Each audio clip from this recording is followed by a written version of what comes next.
কৃষ্ণ কৃষ্ণ শুধু শ্রী কৃষ্ণ। আপনি কীর্তন শুনবেন, অপরকে শোনাবেন, মহাপ্রভুর কৃপা আপনি আগে পাবেন। কারণ মহাপ্রভু কি বললেন, যে শুধুমাত্র যে হরিনাম করে সে আমার ভক্ত হয় তা নয়, যে অন্যকে হরিনাম করায় নিজে করে সে আমার শ্রেষ্ঠ ভক্ত। এই জন্য বাবা, আপনি আচরি ধর্ম অপরে শেখায়, আপনি না আচরিলে অপরে শেখানো যায়। আগে নিজে আচরণ করুন, অপরকে শেখান। রামকৃষ্ণ দেবের কাছে একজন ঠাকুমা তার 5 বছরের নাতিকে এনে বলেছিল, ঠাকুর একটু বলে দাও আমার নাতিকে প্রত্যেক দিন 2টো করে রসগোল্লা খাই যেন না খাই। ঠাকুর বলল 15 দিন পরে এসে বলবো, এখন আর বলবো না। 15 দিন পর যখন নিয়ে এলো তখন রামকৃষ্ণ দেব জিজ্ঞেস করছে, আচ্ছা এনেছো? বলে হ্যাঁ। বাচ্চা মিষ্টি খাস না, দাঁতে পোকা হবে, পেটে কৃমি হবে। এই দেখ, শুধু তাই নয়, দেখবি তোর শেষে সুগার হতে পারে। তখন ঠাকুমা জিজ্ঞেস করছে, 15 দিন আগে বললে না, আজ কেন বলছো? রামকৃষ্ণদেব বলছে, 15 দিন আগে তো আমি নিজেই মিষ্টি খেতাম, আগে মিষ্টি খাওয়া ছাড়লাম, তারপর বললাম।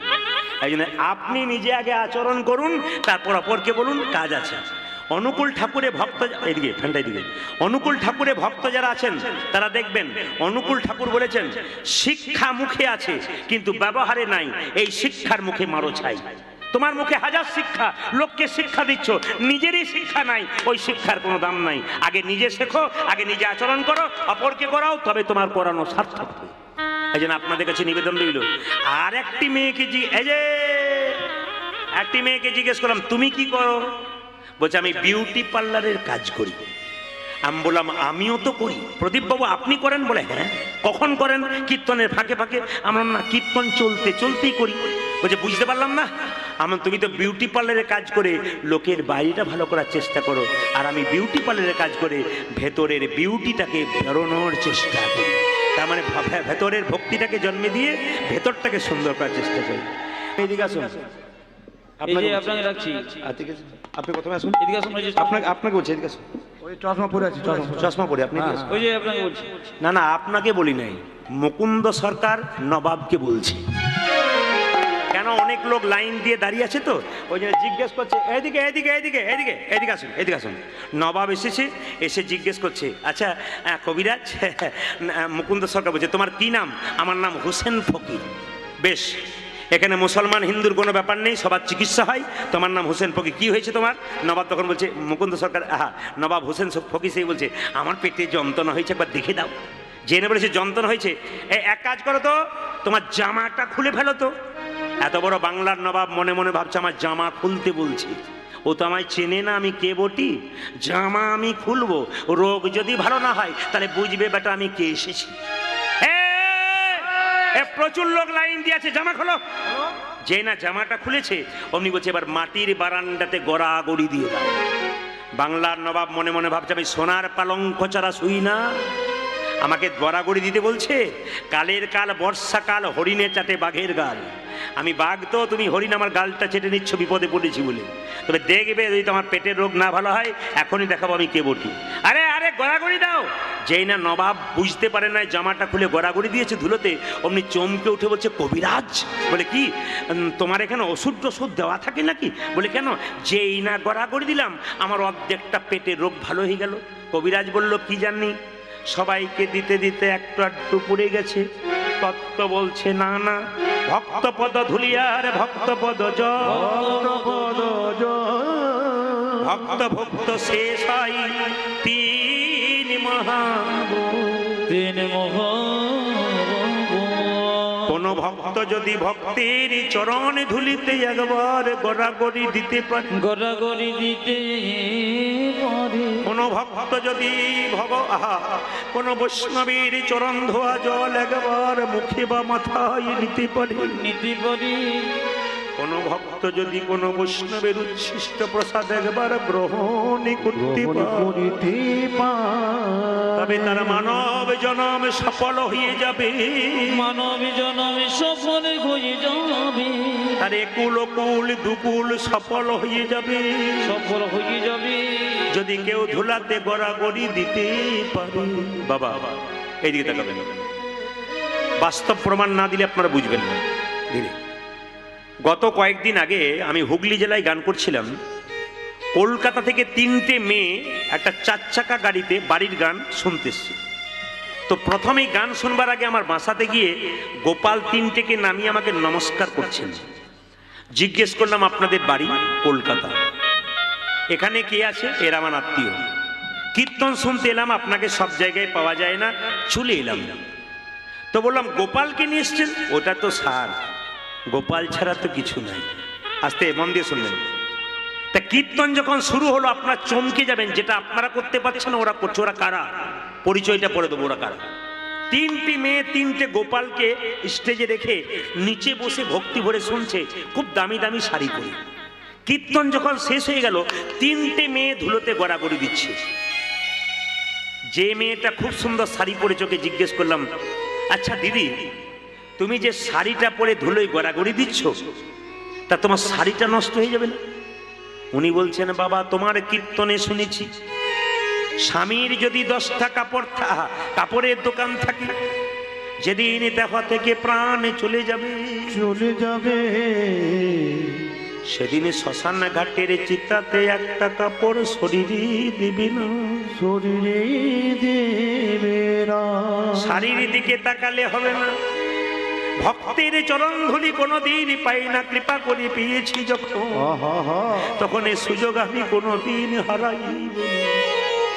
আমি জিজ্ঞেস করলাম দিদি তুমি কি করো? হাউস ওয়াইফ, মানে বাড়ির কাজ? না।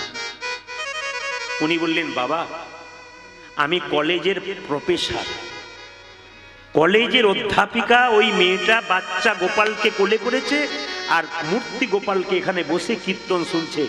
লজ্জা লাগা উচিত আমাদের MA BA পাস করার পর হাত তুলতে যারা লজ্জা করে, এদের ঠিক শতদিক। আইনস্টাইন বিখ্যাত একজন বিজ্ঞানী ছিলেন, চিরকাল নিরামিষ খেতেন। এত বড় বিজ্ঞানী শিখিয়ে দিলেন ভারতবর্ষের বুকে প্রত্যেকটা মানুষকে, দেখো আমি ধর্ম করি, আমি আমিষ খাই না, আমি নিরামিষ খাই। লজ্জা আমাদের, আমরা একটু দিনের মাথায় সপ্তাহে 2টো দিন নিরামিষ পর্যন্ত খেতে পারি। কেন? আমি MA BA পাস করেছি, চাকরি করেছি, আমি খাবো না তো খাবে কি? পেট ভরে খার, খাট ভরে যা, ও তো যাবি। কলেজের প্রফেসর ওই মেয়েটা ধুলায় গড়াগড়ি দিচ্ছে। একজন মেয়েকে জিজ্ঞেস করল, তুমি কি করো? ওই মেয়েটা বলছে, এমন কিছু করি না, আমার স্বামী দাঁতের ডাক্তার, আমিও। ওই মেয়েটাও দাঁতের ডাক্তার, গড়াগড়ি দিচ্ছে। বলছে আমার ভক্তি টক্তি ছিল না দাদা। এই যে মেয়েটি রয়েছে প্রফেসর, ও আমাকে প্রতিদিন হরিকথা কৃষ্ণ কথা আপনার মোবাইলে গান শোনাতো। তো যখন থেকে আপনার মোবাইলে গান শোনাতে শুরু করলো, সেদিন থেকে প্র্যাকটিস সময় যখন আমি ডাক্তারি করি সেই বাদ দিয়ে রান্না করতে করতে আপনার গান চলে। তখন থেকে বুঝে নিলাম যে সার কিছু আছে যেটা ধরতে হবে। কৃষ্ণচরণ, ভিজে গেছি দাদা, ভুলতে পারি না। বললাম কে তোমাকে উদ্বুদ্ধ করেছে? ওই মেয়েটি। সারা জীবন হরিনাম করবেন না, হরিনাম শুনবেন না, ছেলের অসুখ হয়ে যাবে, ভিজে কাপড়ে মন্দিরে গিয়ে আছাড় খেয়ে পড়বে, ভগবান শুনবে না। সম্পর্ক রাখবেন, শুনবে, সম্পর্ক রাখবেন না, শুনবে না। আমার সঙ্গে আপনার সম্পর্ক ভালো আছে, রাত্রি 12টার সময় দরজায় ধাক্কা দিলেন, প্রদীপবাবু শুনছেন? কে? আমি অমুক এসেছি, কি চাই? 10,000 টাকা ধার চাই। ঠিক আছে নিন। কিন্তু আমার সঙ্গে আপনার সম্পর্ক নাই, আপনাকে চিনি না, আপনি দরজায় ধাক্কা দেবেন, 10,000 টাকা চাইবেন, আমি দেবো কেন? আপনার সঙ্গে তো সম্পর্ক নাই। ভগবানের সঙ্গে সম্পর্ক রাখবেন, আপনি না চাইতেই আপনার সব কিছু দেবেন। অর্জুন, কৃষ্ণ অর্জুনকে বলেছে, অর্জুন তুমি আমার সঙ্গে যুক্ত থাকো, আমার সঙ্গে যুক্ত থাকো। যত যুক্ত থাকবে পরে আমি তোমার কথা ভাববো, মৃত্যুকালে আমি তোমার পাশে থাকবো। তুমি থাকো আর না থাকো, আমি থাকবো। সেই সময় তোমার কষ্ট হবে, যন্ত্রণা হবে, তুমি আসতে পারবে না, কিন্তু আমি তোমার পাশে গিয়ে দাঁড়াবো। এই জন্য ভগবানের নাম যত করবেন, যত শুনবেন, আপনার যখন কষ্ট হবে আপনাকে ডাকতে হবে না, ভগবান এসে আপনার সামনে নিতাই গৌর হরি বলবে হাজির হয়ে। এই জন্য কীর্তন শুনতে হয়, হরিনাম শুনতে হয়, হরিবাসরে বসতে হয়। একটু মন দিয়ে শুনবেন, যে যেখানে বসে আছেন মায়েরা মন দিয়ে। মুকুন্দ সরকার বাড়ি ফিরলো, ছোট্ট একটা গোপীনাথের মন্দির তৈরি করলো। বাবা এখানে কিছু কথা আমি আপনাদের বলবো। জ্যোতিষশাস্ত্র বলছে, মানে আমাদের সব কিছুই পড়তে হয়, একটু একটু টাচ আপনাদের দিয়ে যায়। অনেকে প্রশ্ন করে জ্যোতিষশাস্ত্রের কথা যদি শুনবো তাহলে জ্যোতিষের কাছে গেলে হয় না? আপনাদের একটু বলে দিই, আমার পেটে গ্যাস হয়েছে প্রচণ্ড, খুব আমি কষ্ট পাচ্ছি। আপনি র্যানটেক, জিনটেক কিংবা প্যান্ডি ওষুধ জানেন, ডাক্তারখানা অনেক দূরে, আপনি আমায় বলবেন না একটা প্যান্ডি খেয়ে নিন না, আপনার গ্যাস দূর হয়ে যাবে। ডাক্তার তো কাছে নেই, ঠিক সেরকম জ্যোতিষ তো কাছে নাই, জ্যোতিষের দু চারটা ভালো ভালো কথা যদি আপনি তৎক্ষণাৎ শুনে নিন, আপনার জীবন উন্নতি হবে না। কি বলেছি? মুকুন্দ সরকার বাড়ি গেল, সুন্দর একটা কুটির তৈরি করলো তখনকার দিনে, কিন্তু ঈশান কোণে ভগবানের মন্দিরটা তৈরি করলো। আপনাদের কাছে নিবেদন রইল, আপনারা বড় বড় বাড়ি করুন কি ছোট বাড়ি করুন, মন্দির কিন্তু ঈশান কোণে থাকবে। ঈশান কোণে কেউ যদি বাথরুম পায়খানা করেছে, তাহলে জ্যোতিষশাস্ত্র বলছে 1 থেকে 2 বছরের মধ্যে তার বাড়িতে কেউ না কেউ আত্মহত্যা করে মরছে, কিংবা বারবার আত্মহত্যা করতে যাবে, কিংবা শুভ কাজ কোনোদিন সফল হবে না, বারবার ধাক্কা খেতে খেতে লেগে যাবে যদি ঈশান কোণে বাথরুম পায়খানা থাকে। এগুলো জ্যোতিষশাস্ত্রের কথা। বাড়িতে কেউ মারা গেছে, তার ছবিটা পূর্ব পশ্চিম উত্তর দক্ষিণ কোন দেওয়ালে রাখবেন? উত্তর দেওয়ালে দক্ষিণ দিকে মুখ করে রাখবেন। কেন? দক্ষিণ দিকটা হলো জমের দুয়ার। এ কথা ভালো করে জেনে নিন। দক্ষিণ দিকে মাথা করে শোবেন, উত্তর দিকে মাথা করবেন না। কেন করবেন না? আপনারা সবাই জানেন, উত্তর দিকে কেউ যদি মাথা করে শোয়, তাহলে আমাদের মৃত্যুর সময় মরে যায় যখন মাথাটা উত্তর দিকে থাকে, ওটা আপনারা জানেন। আসল তত্ত্বটা শুনে নিন, আমি একটু নতুন করে বলে দিই। বলছে আমাদের আত্মীয় স্বজন যারা মারা গেছে, বাবা, কাকা, মাসি, মামা, এনারা যে চলে গেছেন না, মা বাবা, এনারা কোন দিকে আছেন? দক্ষিণ দিকে আছে। দক্ষিণ দিকটা হচ্ছে জমের দুয়ার, ওখানে ওনারা আছেন আমাদের পূর্বপুরুষগণ। তাই দক্ষিণ দিকে পা করে শুলে ওনাদেরকে অপমান করা হয়, দক্ষিণ দিকে মাথা করে তুলে ওনাদের আশীর্বাদ প্রাপ্ত হয়, অজান্তে আশীর্বাদ পাবেন। এই জন্য দক্ষিণ দিকে মাথা করে শুতে হয়। দক্ষিণ দিকে ল্যাট্রিন পায়খানা, দক্ষিণ দিকে যেন পেছন না হয়, তাহলে কি হয়? ওনাদেরকে অপমান করা হয়। কিছু জিনিস সংসারে মানতে হয়। আপনারা অনেকে বলেন সংসারে এত কিছু করছি, উন্নতি হচ্ছে না। কেন হচ্ছে না? কিছু জিনিস মানতে হয়, আপনাদের উন্নতি হয়। আর একটু ভালো করে জেনে নিন আপনারা, দক্ষিণ দিকে মুখ করে বসে বাড়িতে কেউ খাবার খাবেন না। যদি দক্ষিণ দিকে মুখ করে বাড়িতে বসে কেউ খাবার খায়, 1 বছরের মধ্যে দেখবেন তার শরীরের রোগে জরাজীর্ণ হয়। আমরা বুঝি না, জানি না, ঘরে এগুলো করে ফেলি, রোগ ডেকে আনি, আমরা বুঝতেই পারি না। এই জন্য জানতে হয়, কীর্তন শুনতে আসতে হয়, তত্ত্ব কথা জানতে হয়, আপনার জীবন সফল হয়ে যায়। এইবার আপনারা সবাই লক্ষ্য করুন, মুকুন্দ সরকার মন্দির করলেন, কিন্তু প্রদীপ দিলেন। প্রদীপটা জ্বালালেন, আশ্চর্য হবেন আপনারা। আপনারা মন্দিরে প্রদীপ জ্বালাচ্ছেন, সেই প্রদীপটা ভগবানের সোজাসুজি দিচ্ছেন, কিন্তু শাস্ত্র বলছে তিল বা তেলের প্রদীপ সবসময় ভগবানের বাঁ দিকে, আর ঘিয়ের প্রদীপ সবসময় ভগবানের ডান দিকে। ভালো করে শুনবেন, তিল বা তেলের প্রদীপ ভগবানের বাঁ দিকে, এবং ঘিয়ের প্রদীপ সবসময় ভগবানের ডান দিকে। এবার যে প্রদীপটা আপনারা নামাচ্ছেন, আমরা অনেক জায়গাতে দেখি চুপচাপ থাকি, প্রতিবাদ করি না। কেন? বলবার জায়গা আছে, প্ল্যাটফর্ম আছে, এখানে বলবো, আপনি শুনবেন, আপনার ভালো হবে। আপনি শুনেও করবেন না, আপনার ভালো হবে না। ডাক্তার ভালো ভালো প্রেসক্রিপশন করবে, ওষুধ দেবে, আপনি ওষুধ খাবেন তো রোগ ভালো হবে, না খাবেন তো আপনার ভালো হবে না। আপনি শুনে কাজগুলো করুন, আপনার জীবন সুন্দর হবে। এই প্রদীপটা যে নামাচ্ছেন, কিসে নামাবেন? ধানের ওপরে প্রদীপ রাখতে হয়। কিছু ধান দিলেন, তারপর প্রদীপটা রাখলেন, কিংবা কিছু চাল দিলেন, তারপর প্রদীপ রাখলেন, কিংবা কিছু গম দিলেন, তারপর প্রদীপ রাখলেন। অথবা যদি কিছুই না পান, তাহলে কিছু ফুল পেরে দিলেন, ফুল মাটিতে ফুল দিয়ে দিলেন, তার উপরে প্রদীপটাকে নামিয়ে দিলেন, আপনার লাভ আছে। এই জিনিসগুলো করতে হয় সংসারে। মায়েরা বিশেষ করে, আপনারা বেশি করে আপনাদের জানতে হয়। মুকুন্দ সরকার যখন গোপীনাথের মন্দিরে পুজো করছে বাবা, তখন প্রচুর লোক লাইন দিয়ে দাঁড়িয়ে আছে চিকিৎসা করবার জন্য। সেই সময় মালদা থেকে একজন নবাব, তার নাম হুসেন শাহ, তার পেটে খুব যন্ত্রণা। একজন বলল, হুসেন শাহ কিছু মনে করবেন না, আপনার পেটের যন্ত্রণা ভালো হবে। বলে কি করে? যদি ফকির সাজতে পারেন। বলছে আমি ফকির সাজবো? বলছে না সাজলে আপনার চিকিৎসা হবে না। কেন?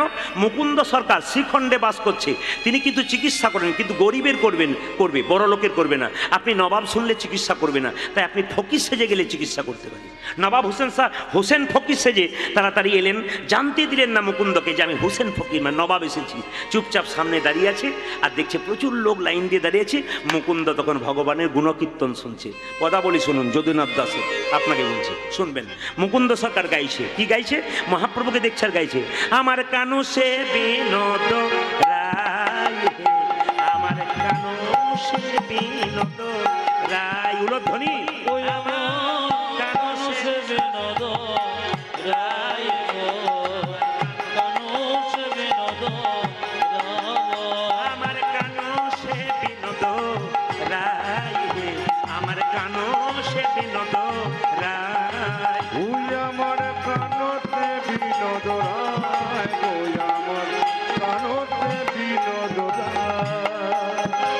বিনোদ চুরাই, বিনোদ পরিহার, বিনোদ চূড়া, বিনোদ পরিহার, বিনোদ চুরাই,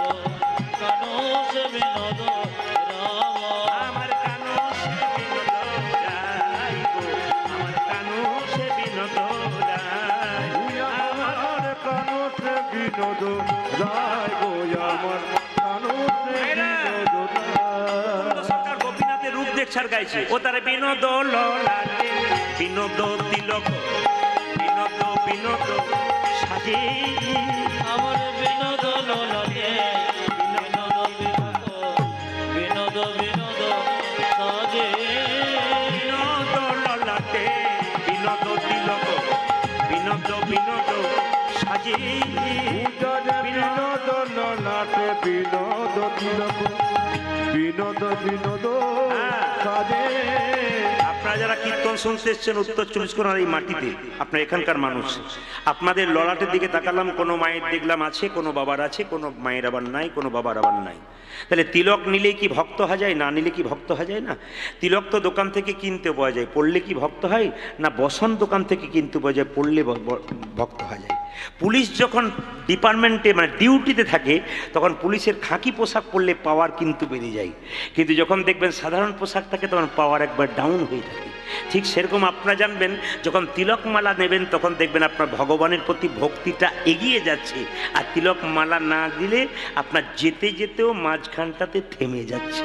পোশাকের কিছু দরকার আছে, আপনারা নেবেন। তবে সবচাইতে লজ্জার ব্যাপার আমাদের হিন্দু সমাজে, আপনাদের উত্তর 24 পরগনাতে আছে কিনা জানি না, আমাদের ওদিকে আছে, কোনো মেয়ে যদি সুন্দর করে সেজে তিলকমালা নিয়ে রাস্তা দিয়ে যায় তো পাশের 5 জন মেয়ে বলে, বাবারে দিদি হারাধনের বইয়ের কি ঢং গো, গলায় মালা তুলসীর তিলক যেন ভগবানের পেছন পেছন চলে যাবে দিদি। না না, এটা আপনাদের এখানে হয় নাকি? রোগটা সব জায়গাতে আছে নাকি বলছে? রোগ সব জায়গাতে আছে, চিকিৎসা করার ব্যবস্থা আছে তাদের। এইদিকে তাকাবেন মায়েরা, তিলক মালা আপনি নেবেন, কে কোথায় কি করছে, কে কোথায় কি বলছে আপনি শুনবেন না। যারা ভক্ত হয় তারা নেবেন। তবে একটা সুন্দর পথ আপনাদের বলি, যে যেখানে বসে আছেন তিলক যারা নিতে পারেন না, ভাতের সঙ্গে কি খাচ্ছেন ওটা ব্যাপার নয়, আপনাদের একটা সহজ তিলকের কথা বলি, আপনার স্নান করে সবাই নিতে পারবেন, কেউ দেখতে পাবে না। শাস্ত্র বলল জল তিলক। জল তিলক মানে কি? হাতে 1 গণ্ডূষ জল নিলেন, এই হাতে করে জলটাকে নিয়ে হরে কৃষ্ণ মহামন্ত্র বলে আপনি তিলকটা জল দিয়ে নিয়ে নিলেন। আপনি বুঝলেন আমি নিলাম, কিন্তু কেউ দেখতে পেল না, কিন্তু তিলক আপনার হয়ে গেল। শাস্ত্র বলছে জল তিলক করতে পারো। যদি আপনারা মনে করেন যে তিলক করবো না, বাবারা যেমন করেছে, যদি করবো না মনে করেন, তাহলে আপনি হাফ তিলক করুন। হাফ তিলক কীরকম?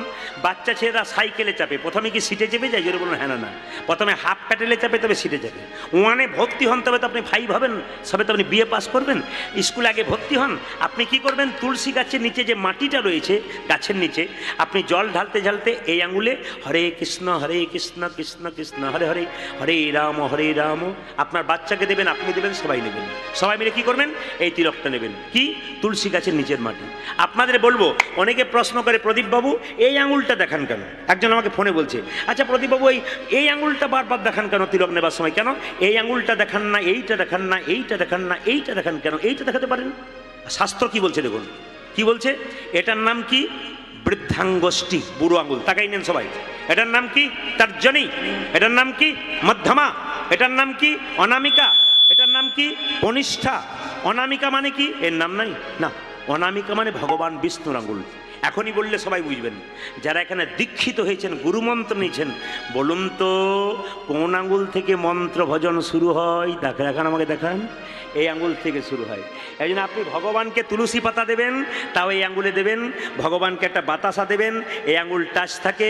ভগবানকে যা দেবেন, এই আঙুলটা টাচ না করলে ভগবানকে দেওয়া বেকার হয়ে যায়। আপনি এই আঙুলে দিয়ে দিলেন তা বললে হবে না, আপনাকে সবসময় এই আঙুলটা টাচ। তুলসী পত্র দিচ্ছেন, তাও আঙুল টাচ। আপনি বাতাসা দেবেন ভগবানকে, তাও দেবেন।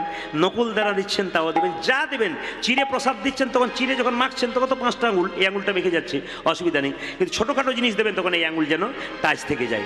আহা, সবাই লক্ষ্য করুন। ও তার বিনোদ ললাটে বিনোদ তিলক বিনোদ বিনোদ সাজে, ওটাকে বিনোদ ললাটে বিনোদ তিলক বিনোদ বিনোদ সাজে, বিনোদয় ধরে বিনোদ মুরলী, বিনোদয় ধরে বিনোদ মুরলী, বিনোদয় ধরে বিনোদ মুরলী, বিনোদয় ধরে বিনোদ মুরলী, বিনোদ বিনোদ বাজে গো, বিনোদ বিনোদ বাজে। উলধ্বনি। আমার কেন সে বিনোদ রায় গো, কেন সে বিনোদ রায়? ওই আমার কানতে বিনোদ